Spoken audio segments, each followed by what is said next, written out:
Sure. What? Why are you crying? Welcome back to another Wordy Wednesday.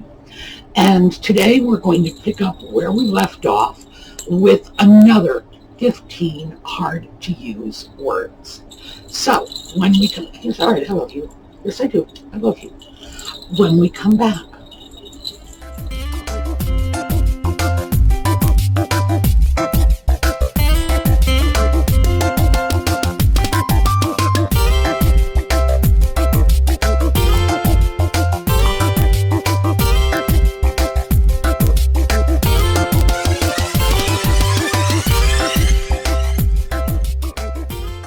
well, we're picking up where we left off last week.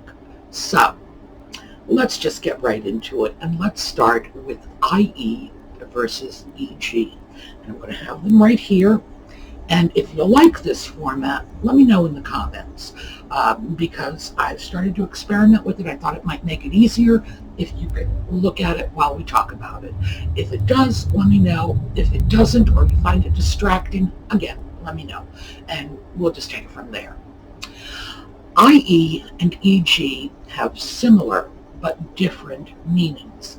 Both of them are Latin abbreviations. So let's start with IE. IE is simply short for id est. That is. EG is short for exempli gratia, which is basically for example. It's just, so that's how you need to think of them in your head. IE, that is.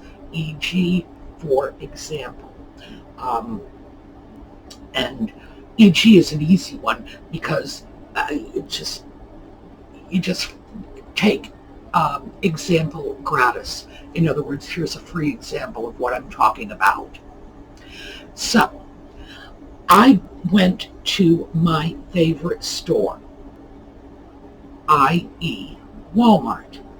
In that sentence, what I'm saying to you is, Walmart is my favorite store. I went to my favorite store, which is another way of me saying Walmart. I went to one of my favorite stores, e.g. Walmart. Now what I'm saying in that sentence is Walmart is an example. There are other examples I could have chosen. It is one of several or many, or I don't know how many. I have to be honest with you. I do not know how many you have to have, but it has to be more than one, because what you're saying is, for example, I'm pulling a one out of the pot and dangling it in front of you. So that's IE, EG. It's relatively easy if, you just keep it in your head. And remember, you're rarely going to use this outside of an academic paper. Just to be honest with you, this is not something you would ordinarily use in correspondence, not even business correspondence. It would be unusual. So hold that in your head, and remember, if you have to write an academic paper, you can always look these things up. Let's look at another confusing pair. And that's what today is going to be mostly about, confusing pairs. So let's look at complement and complement.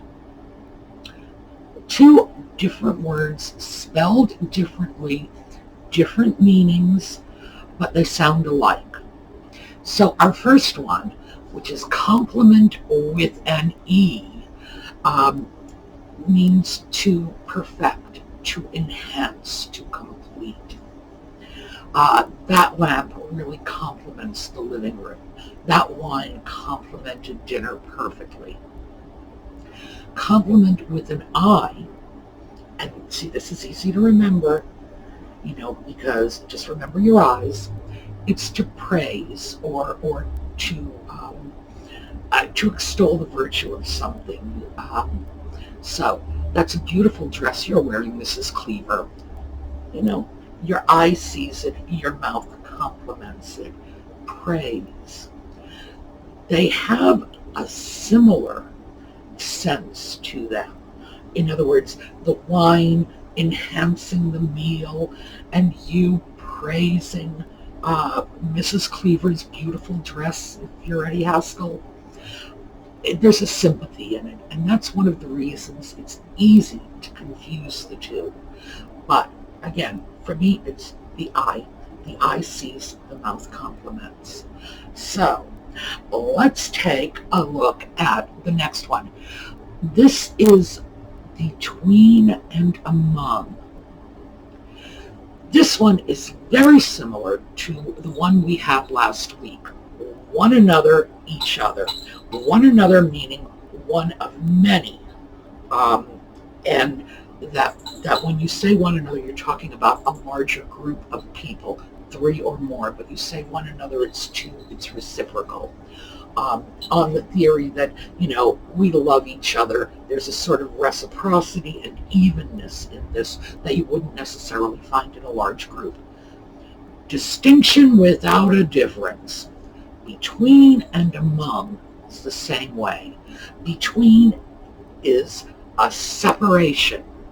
So 2, separate, or 3 or 4, separate. Between ourselves, we are separate people. If we say among ourselves, we're referring to ourselves as a group. Very slight, very, very minor difference. This is one of those things, in fact, so is the other one, each other and one another, that I think is eventually just going to pass out of our language because it's just too persnickety a difference to last for long. As English speakers, well, as Americans actually, I shouldn't say English speakers, that encompasses people from all over the world. As Americans, we just don't like lines that are cut that fine, not in our emotional relationships. I think those will eventually pass away. But hey, it'll take at least 100 years for that to happen. Next, let's look at split infinitives. Now, I'm sure you all know the one I'm going to use. It's a classic. To boldly go where no man has gone before. That is the classic split infinitive. Now, an infinitive is any verb that is uninflected. That means no endings. It's not past tense. It's the verb as we learn it. And, to boldly go, our verb pair there is to go. That is our uninflected verb. It's our verb all by itself. It has no endings. It's not he goes. It's not I went. It's just the raw, naked verb. And you don't split it. To go. You have to think of them as almost like one word, to go. You don't want to put anything in the middle. So Star Trek should have said, to go boldly. Now, we know that's just not as effective or dramatic a line. And is this a valid criticism? No. This goes back to our friends. Remember Lothan Murray, those people that wrote those ridiculous rules? Well, this is one of theirs. Why shouldn't we do it? Well, because you can't split an infinitive in Latin. Mostly because it's like one word. They wouldn't say to go. They would have one word. So you can't shove anything in between them. And as a consequence, people like Lothan Murray didn't think we ought to be able to do it either because they wanted to sculpt English into the form of Latin, which is ridiculous. We're talking about 2 separate languages. And in fact, English is a beautiful, wonderful language on its own. Latin is not the perfect language, really. There is no perfect language. So that's where this rule came from. I love the fact that whoever it is, perhaps it was Gene Roddenberry himself, Whoever wrote that Star Trek introduction, I love the fact that they did it. I love the fact that they challenged the rule, because I think we all clearly know what it means. And we all clearly know it was very well expressed. And that's one of the things that just goes to show you sometimes breaking the rule is worth the flack you take for it. So, oh, here's our next one. Allude with an A, elude with an E. These are words that sound very much alike. In rapid conversation, it's often very hard to tell the difference. But if I allude to something, I'm referring to something, usually obliquely. Generally, you don't allude to something in a direct reference. It's sort of an oblique reference.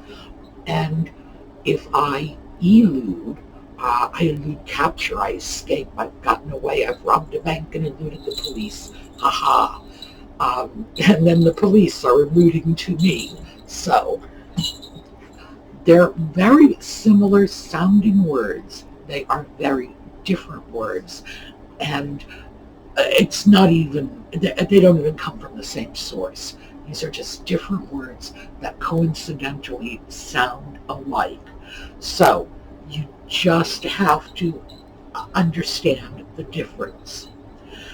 That's one that does give people a lot of trouble, though. So, let's see what we have to. You can come back here anytime you want. All right, our next pair does come from the same root, and this is continuous and continual. And this really trips people up. Continuous, a continuous sound, like the sound of a motor running, vroom, vroom, vroom, over and over and over again. It's non-stop. It goes on and on and on and on. Continual is recurring, repeated. It can stop. It doesn't necessarily have to stop, but it can stop and repeat itself. Are we there yet? Are we there yet? Can I have an ice cream? Are we there yet? That's the difference between continual and continuous. You know, the kid will sometimes take a break and ask for something different. But because they have the same root, which is continue, or to boldly continue, same root, it's very easy to make the mistake because the difference is tiny. But it's useful. This is actually a useful set of words, continuous and continual, that we can use in correspondence, in business writing, continual complaints from customers about our new product. Well, they're not going to be continuous because eventually the customers are going to have to shut up. They got to go to bed, they got to go to the bathroom, they got to eat dinner. It's continual. So that's one that you might use in your business life. It's not strictly an academic set of words that you're not going to use unless you're writing some scholarly paper. Here's one that I personally hate. Really hate. Literally. I literally died laughing. So I literally flipped when he said that. No, you didn't literally die. Literal comes from Latin. It comes from the Latin word for letter, which means exact, to the letter. You didn't literally die. If you had, you'd be dead. Did you seriously do a backflip when somebody said something? No, you didn't. That's not what the word means. I literally laughed out loud when she said that. That's a proper use of the word, if in fact you did laugh out loud. But you didn't die. It didn't literally blow you away. I hear this constantly, and not just from kids. There was a time when I just heard it from kids who would throw that into everything. So he's literally slaying me. No, he's not. He's not. Just stop it, please. You're still alive. Get a grip. The reason words like literal being abused, another one that I hear not as often is, well, technically, like, where's the technicality in this? Because people say, well, technically I was driving the car, and was there a technicality? If it was a question of you took a ride with your mother, and technically she was driving the car, but you said, well, I went out for a drive, but technically my mother was driving me. That's the proper use for technical, in that sense, in the casual conversation sense. In the scientific sense, it's very different. But yeah, literal, no. No one literally killed you.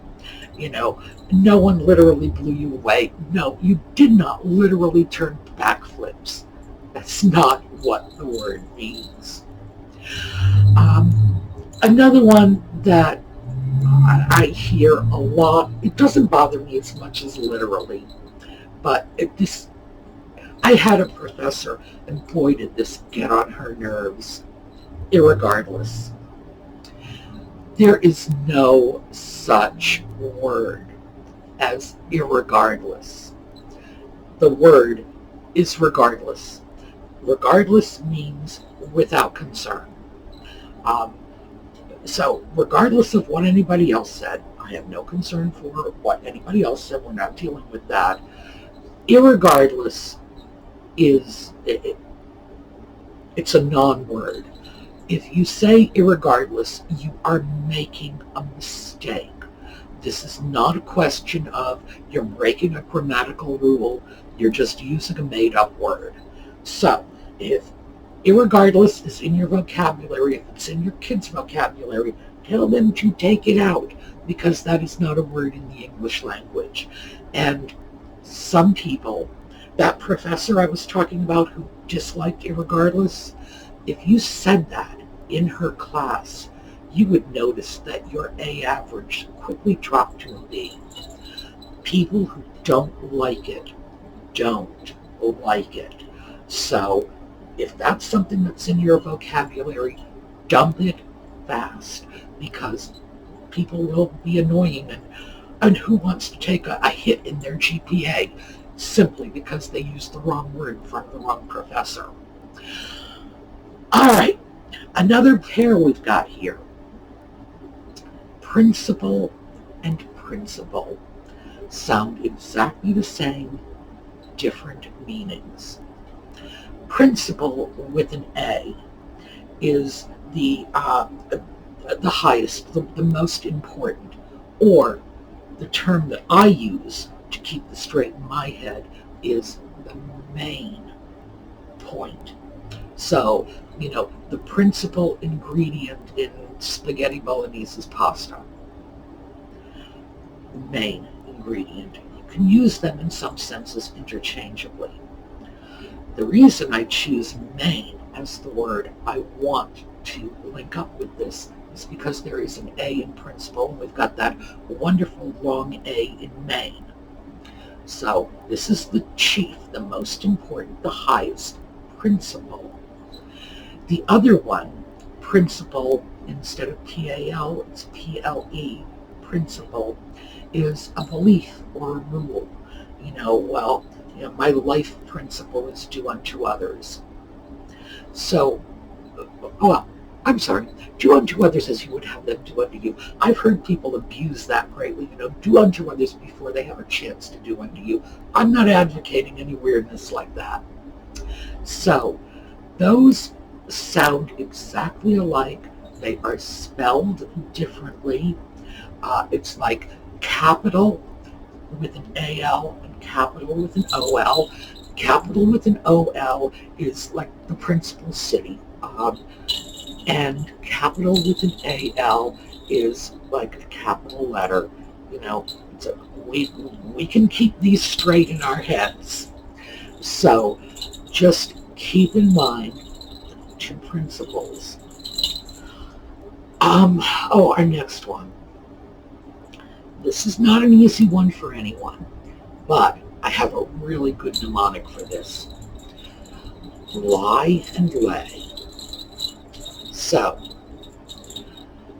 you lie on the bed. You lay the book on the bed. Here's the mnemonic. You sit on the bed. You set the book on the bed. Just switch it with sit set. We never make that mistake. We do not sit a book on the table. We do not set in a chair. If somebody says that, it's probably because they have a strong Southern accent, and what they're really saying is, the correct word. You're just hearing it wrong. We don't screw that one up. We know that we sit, and our butt sits. Our book sets. We know that. We got no problem with that. So that's what we need to remember for lay and lie. Lay equals set. Lie equals sit. It's easy. I in both of them. I think the reason lay and lie are so difficult is because, for one thing, the past tense of lie, when I lie on a bed, not when I tell you an untruth, but I lie on the bed, the past tense of that is lay. I think that's where we get a lot of confusion from. I also think now I lay me down to sleep started us off wrong when we were 4 or 5 years old, and the problem with that is a little children's prayer that dates back to the 18th century when language usage was very different. You would lay you down to sleep.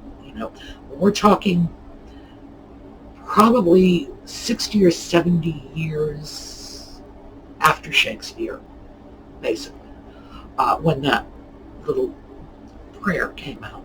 So language has changed a lot.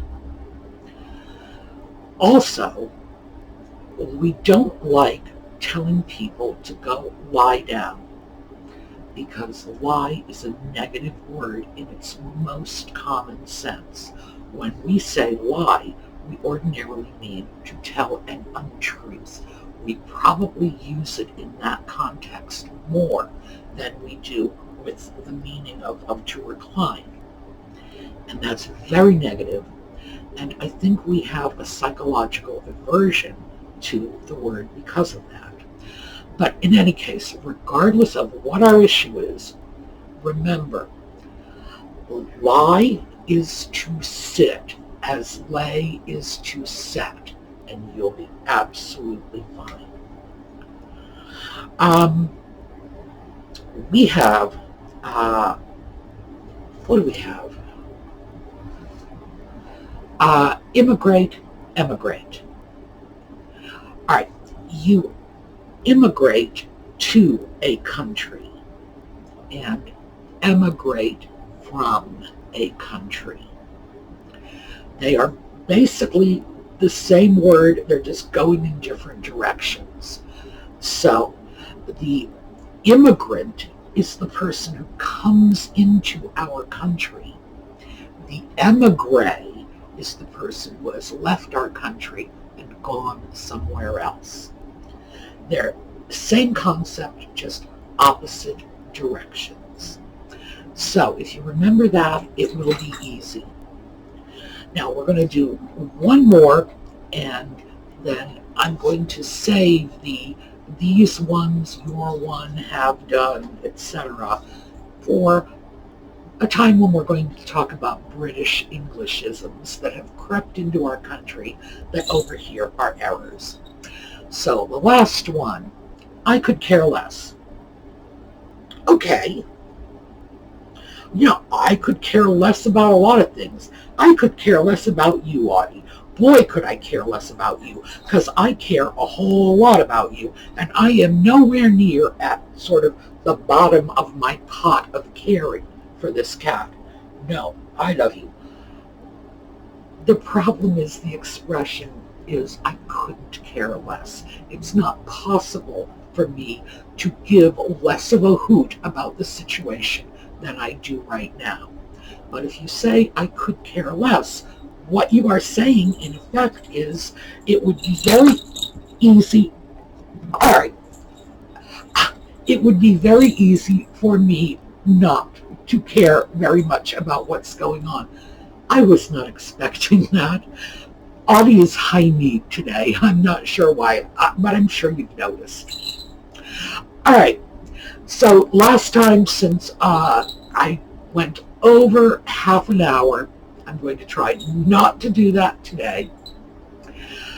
All right. Those of you who have not yet entered Julie's giveaway, please do. She has some incredibly beautiful things. Audie, when he calms down, he's going to be picking winners from Bree's giveaway. And so the giveaways and the shop spotlights are right on track. Thank you so much for being with me today. And I will not see you tomorrow, but I will definitely see you on Friday. Have a great couple of days.